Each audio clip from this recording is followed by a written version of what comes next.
Right. Can you guys see it? Yeah, great.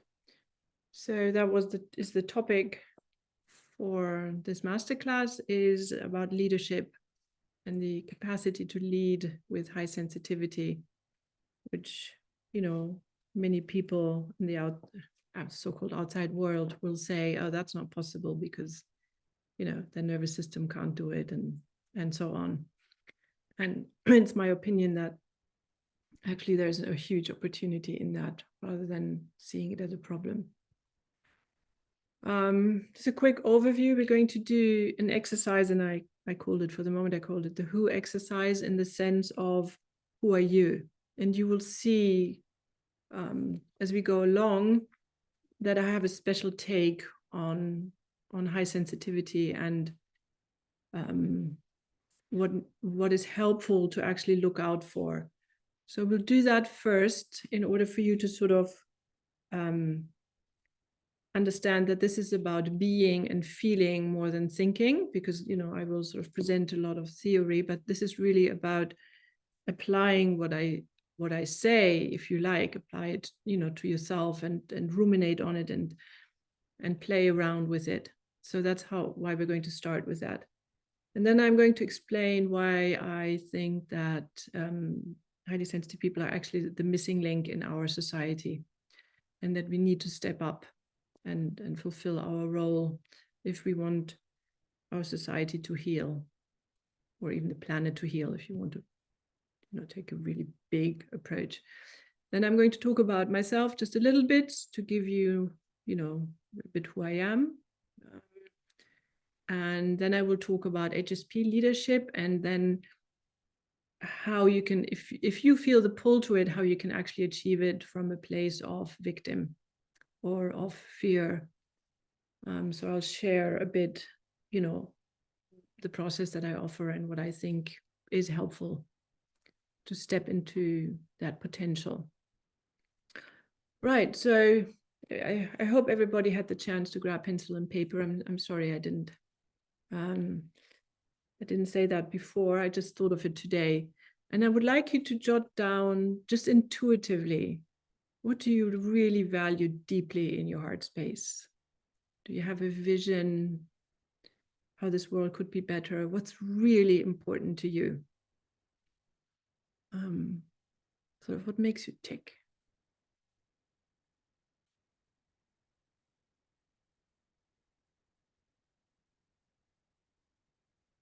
What are the things that, if you have to give them up because they're not normal or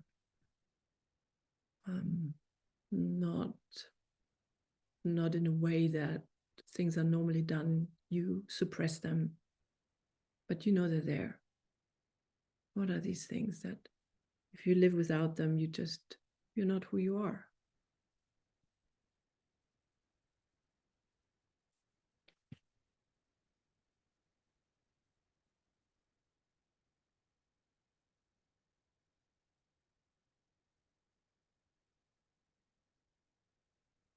I'll give you 5 minutes for that.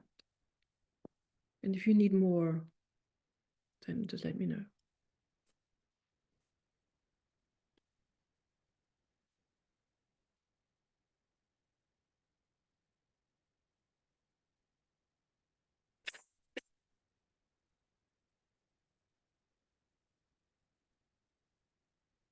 So not what's realistic, not what's welcome in this world, but who am I? What's my truth, or my truth that makes me me? What are the values? What are the hopes? What are the joys?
3 more minutes to go.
Okay with that, or do you need more time? Sita was just asking, are we answering all the questions? No, not yet. Not yet. Just, I don't know. I should have put that on 2 different. I just learned something. I should have put it on 2 different things next time. So it's only the first one. It's only the first one, and then I want to do something before we plunge into those questions, those other questions. Just, wrap it up. It doesn't have to be complete. This is something I hope you will repeat with yourself every so often.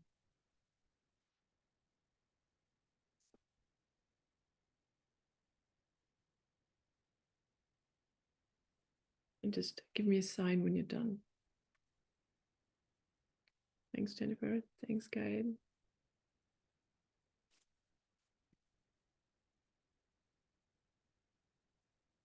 Nita and Wiebke, how are you getting on?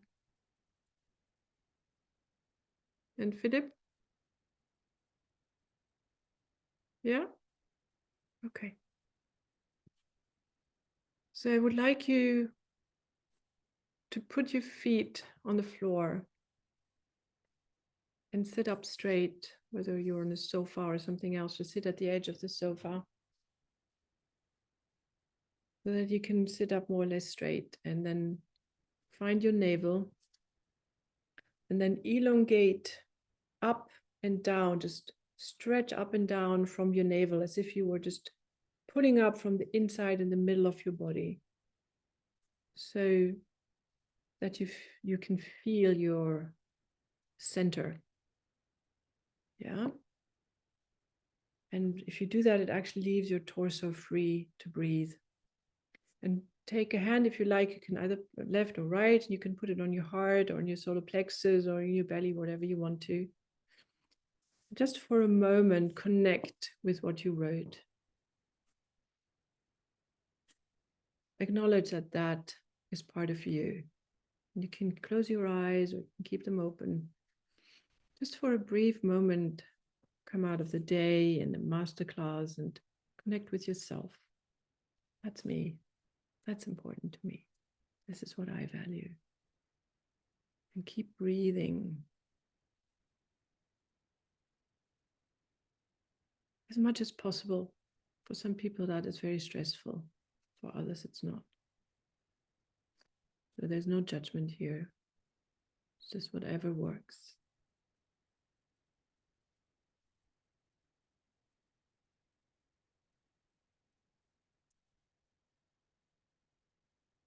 And then I would ask you to come back. Normally I would do this longer, but for the moment, just feel your feet, feel your sit bones, and open your eyes. Come back in your own time. And if you have to yawn, I'm really happy. Means the nervous system relaxes. The next 3 questions I've just decided we will look at again. Just read them for those who have not read it yet, and just take them in, because these are very important questions in terms of why you haven't yet, or some people have already started their leadership, their change maker aspect. But these are always things, I mean, even for myself, there's still things that hold me back that include any of these 3, in the categories of these 3 questions. And if we discuss later on, we can return to these questions. Yeah? Is that okay? Yeah, good. So I need to move this, otherwise I can't see.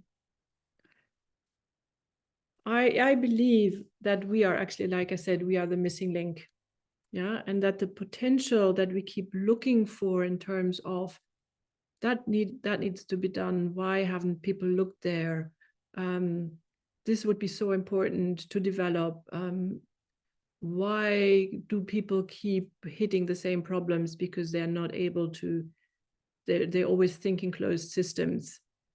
But we are the ones that actually have a lot of the potential to think outside the box, or to rearrange things in the box, or actually, and you will see that as we go on, we have so many of the talents that are needed to actually, it's like a dog that is looking for something. We actually have this sense for what's going on, okay? And the others don't necessarily. So we shouldn't wait for people that don't have as much potential in that arena to do our job. But that is easily said. And I know, it can be a huge challenge, don't get me wrong, but it's a challenge and not something that's impossible. Another thing that is important to understand about my take on high sensitivity is that I believe it's a spectrum. I don't really have a better word for it. And that is my definition of a spectrum, or mine is Wikipedia's definition, but it means that it's a condition that is not limited to a specific set of values, but can vary without gaps across a continuum. So you have a specific set of values that then can get mixed in all kinds of ways. Yeah, it's not like one box, and all these boxes go into one drawer. I don't think that actually fits the bill. But you will see later on why that spectrum becomes important when you start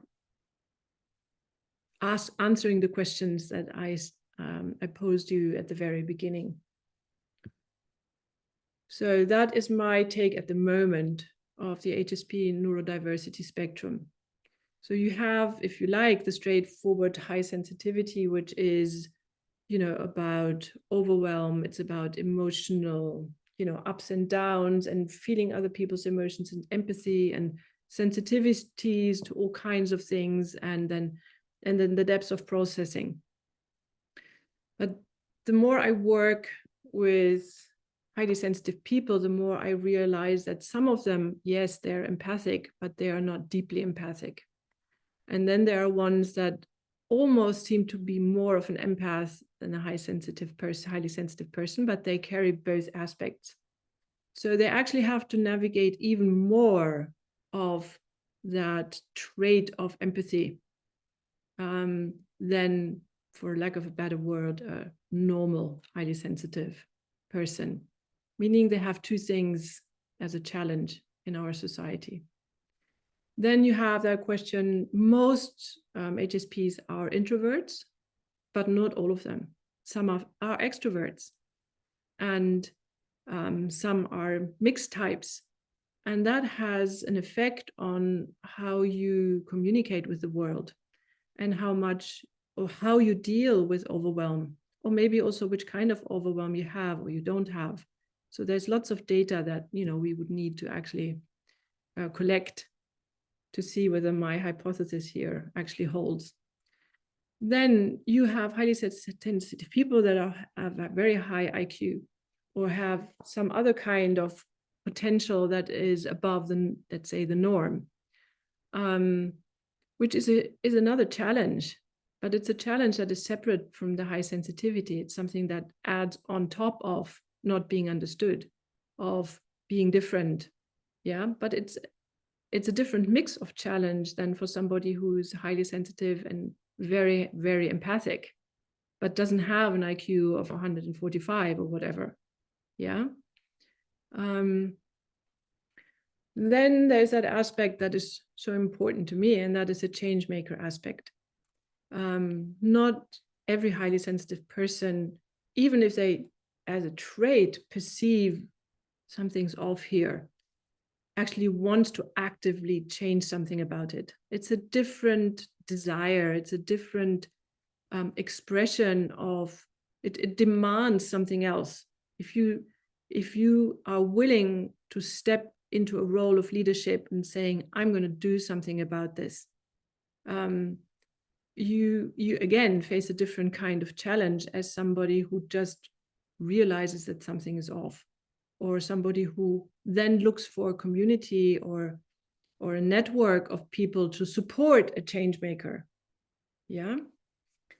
And the last one I just added 2 or 3 weeks ago, because almost all highly sensitive people I work with, but then of course they come to me because they do have a problem, have either ADD, ADHD, or dyslexia, or any kind of other neurological challenge, let's put it that way. And again, that adds a layer of problem that needs to be addressed if you want to step into your potential. So I have highly sensitives that don't have ADD that have a lot less problems with overwhelm. Yeah, they have a lot less problems with developing their vision, because they can actually concentrate on it.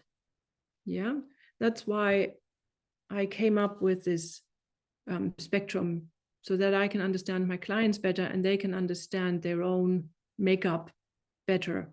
And so they're better able to actually address, where does that specific problem actually come from? Yeah.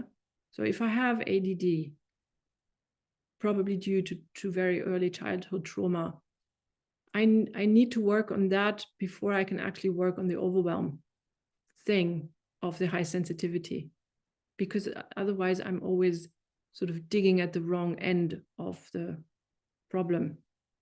Yeah, so once we understand what mix we have in that spectrum, we can much better understand the path that brings us more peace and more joy. Okay. Yola, just to step in, Philip just wrote in the chat saying that's fascinating because he just had his diagnosis of ADHD last week. Yeah. So Philip, it's very interesting. I mean, there is lots of research going on about ADHD or ADD, and in my regard, that should actually, no, I'm trying to say two things here. So, I think there are various hypotheses on it, but I think most people would agree that it's actually due to very early trauma, maybe even trauma in the womb. Yeah, if your mother had a lot of stress, your nervous system already gets wired in a certain way. Then there are some people that say it's genetic. I don't know. I would probably say there's maybe a predisposition, if you're highly sensitive, to then have a nervous system that has not learned to settle down. Then there's this really interesting approach with non-retained reflexes. That is something that has helped me personally a lot. And I have a friend that had, who was also very much helped by these approaches. So if you would like to know more about that, just, connect with me and we can have a talk about that. Now I forgot what else I wanted to say. Did I answer your question? I can't see the chat, so Mar, you need to. No, that's it. He said thank you. Okay, great. So leadership, there are many different definitions of leadership, and I just always like to give definitions so that we know what we're talking about. So a leader is one who sees more than others see, who sees farther than others see, and who sees before others see. And that is interesting, I think, very interesting, because that is a perfect description of a highly sensitive person.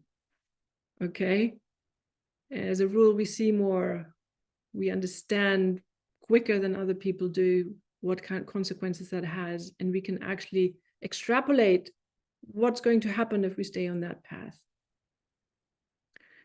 And the difference on whether you then are a highly sensitive leader is that ability and desire to take action. Because as a friend of mine, Rick Torsett, said, leadership is not a position, but an action. It's not something where you get to and then you sit there and everybody else has delivered to you. No, it's you who has to define the path where you want to lead. You set up the rules. Yeah. You look for your team. It's not, oh, I'm a leader now, everybody needs to look up to me. It's very hard work. So leadership without action, as it happens a lot in our society, you get all kinds of CEOs that just think, oh, I've arrived here now, then that's it. No more responsibilities. Just hand me the cash. And to me, that does not work. That's not what leadership is. That's why I wanted to define it. Right. So this is why HSPs, see, my dyslexia, are great change leaders. I looked at that 10 times and it's still wrong. So now keep in mind what we've been talking about before, and just read through this. It's not meant to be in the sense that, you know, I try to put it in on a certain line in terms of how they connect, but they all have equal importance. Okay, and see if you can find yourself in there. These are the skills that most highly sensitive people, the traits that they carry, the skills that they have, the talents that they have.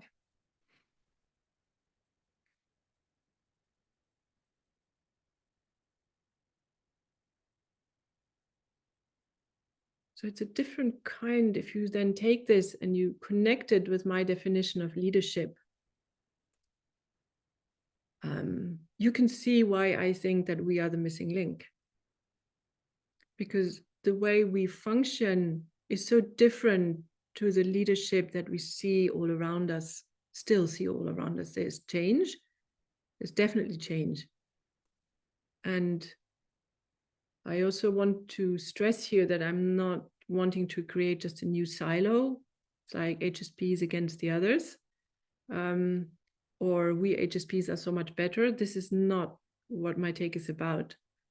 It's actually about stepping into our potential, taking our responsibility, and then looking for non-HSPs that we can cooperate with, that have the same goals, because a lot of non-HSPs will also have similar visions and goals, and then actually be complementary, because there's certain things we're not so good at. And if we manage to cooperate and communicate with other people that are on a similar path, then we can get somewhere. Yeah.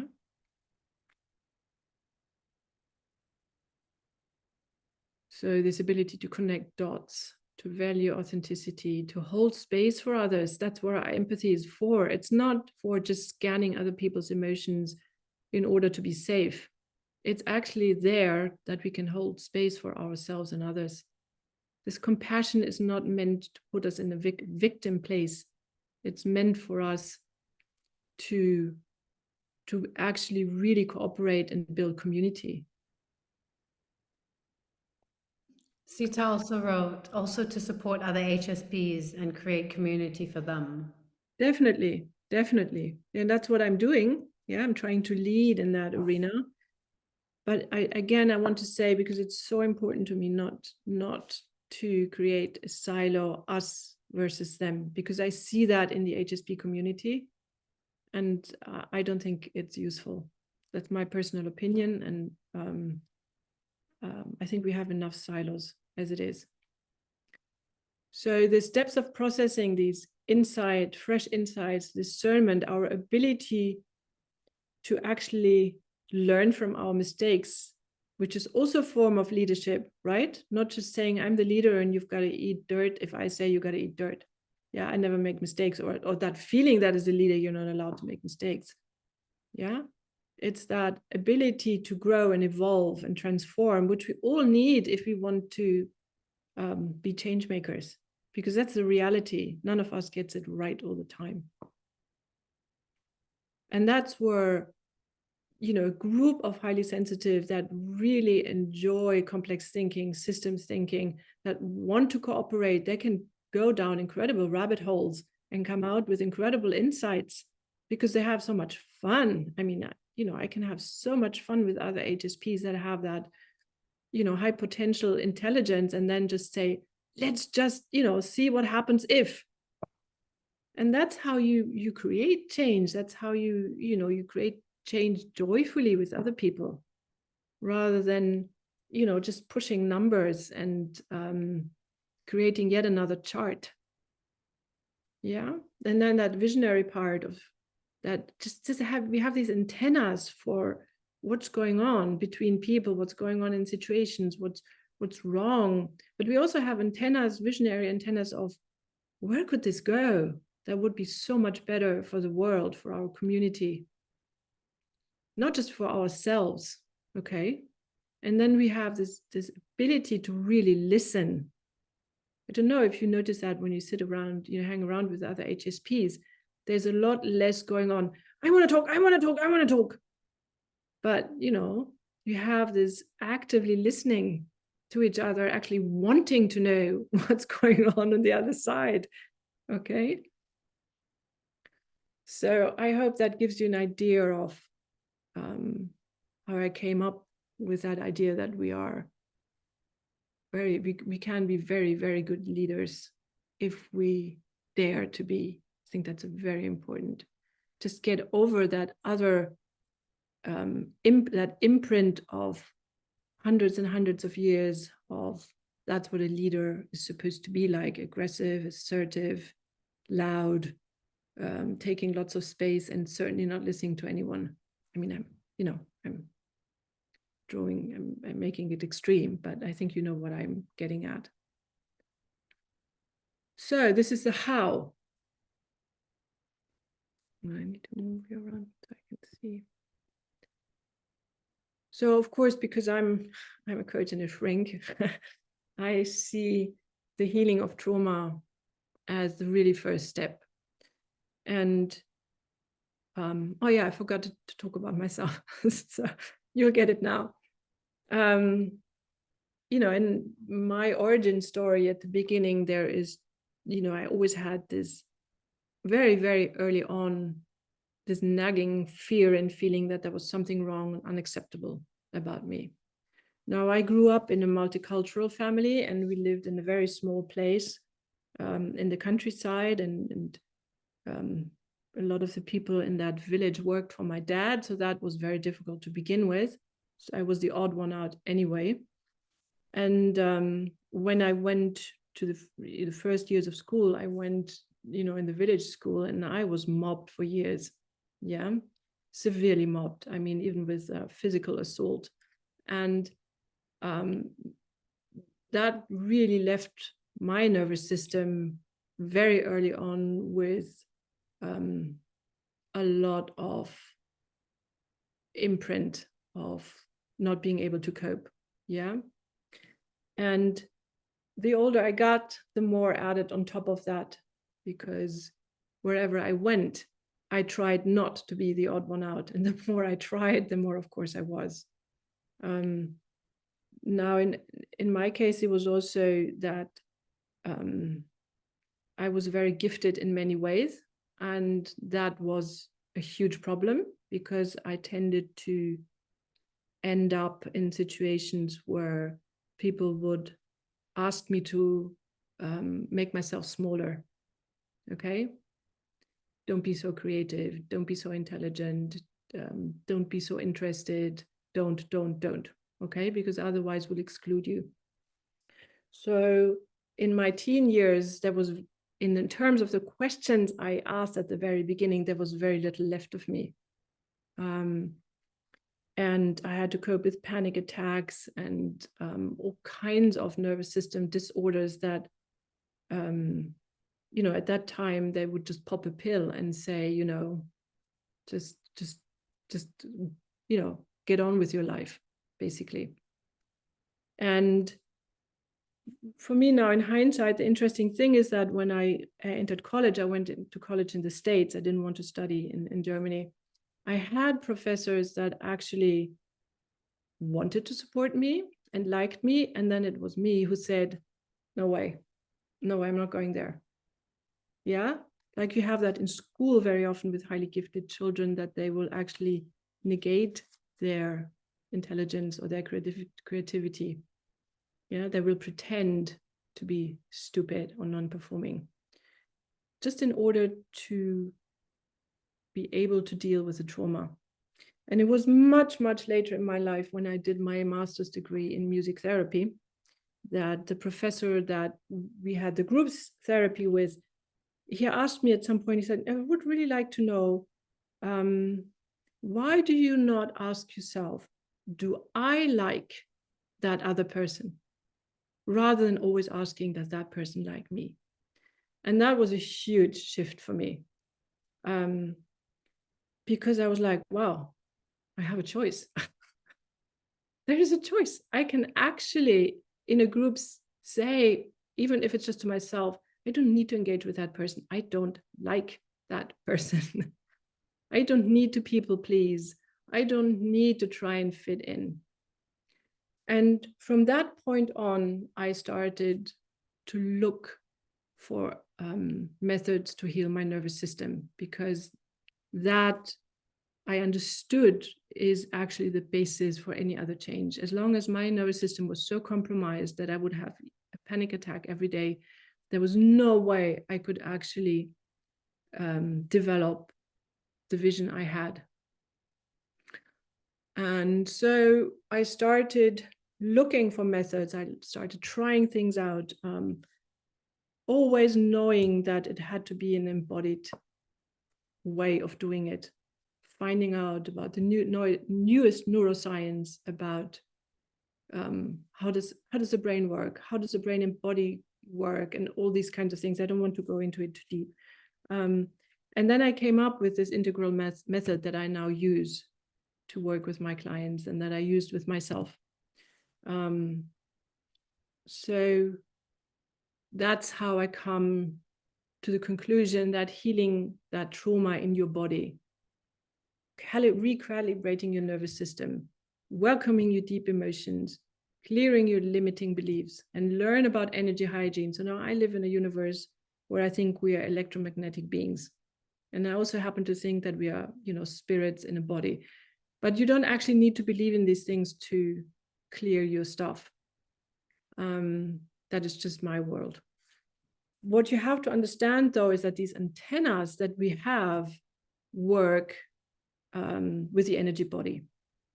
How you define that, I don't care. There are many ways of defining it in a non-woo-woo way, if you like.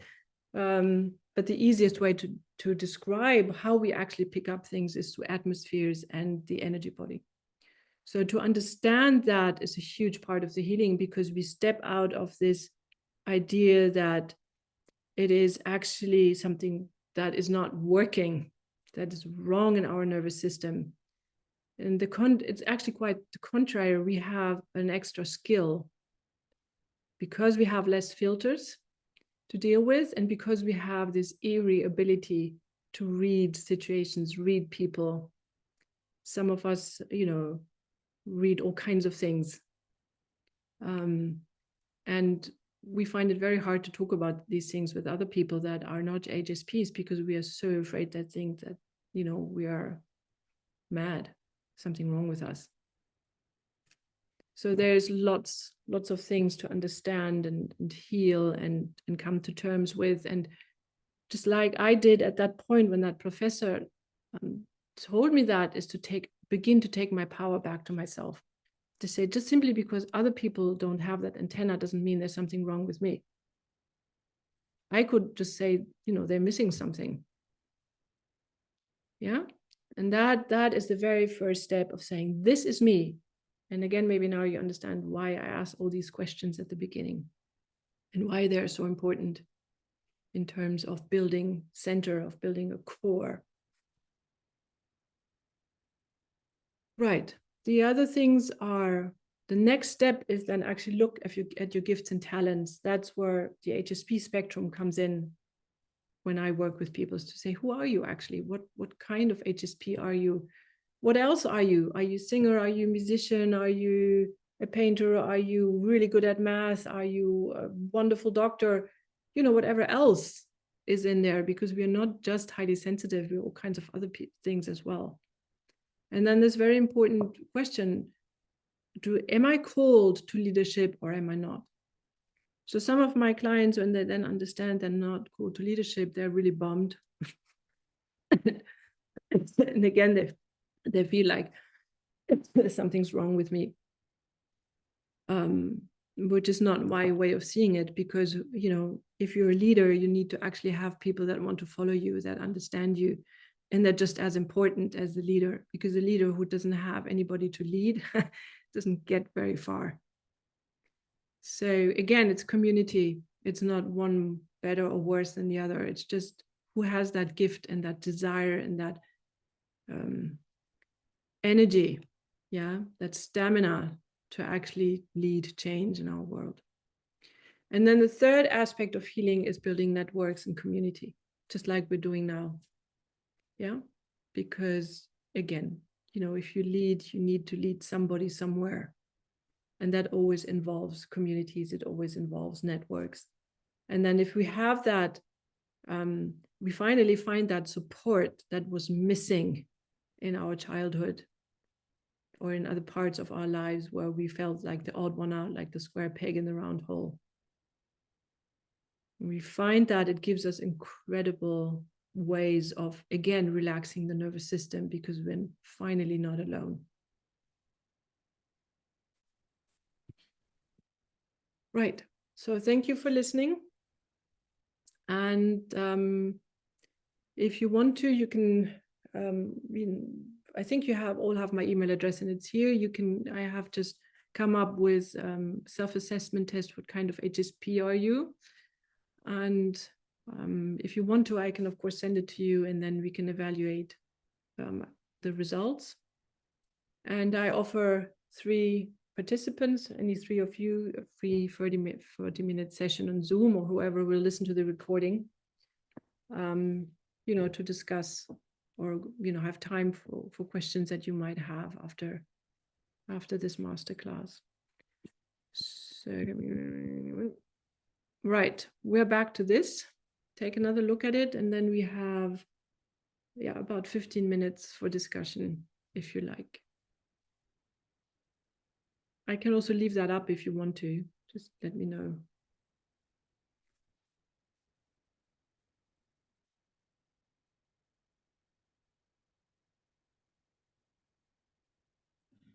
Would you like us to reflect on the other questions? Yes, I would like to bring it back to this for yourself, and maybe this can be part of the discussion. I don't know. I mean, I'm just wanting to leave some time for further questions, or anybody else who has input about this subject is very welcome.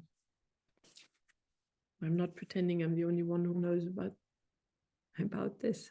I know, Mar, you do, and some of the others do as well. So, let's be HSPs and share.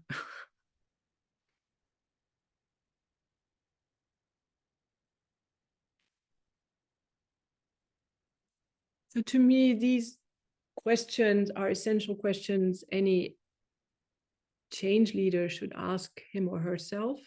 And they're especially important for HSPs that want to heal, because you need to have a direction. Where do I want to go?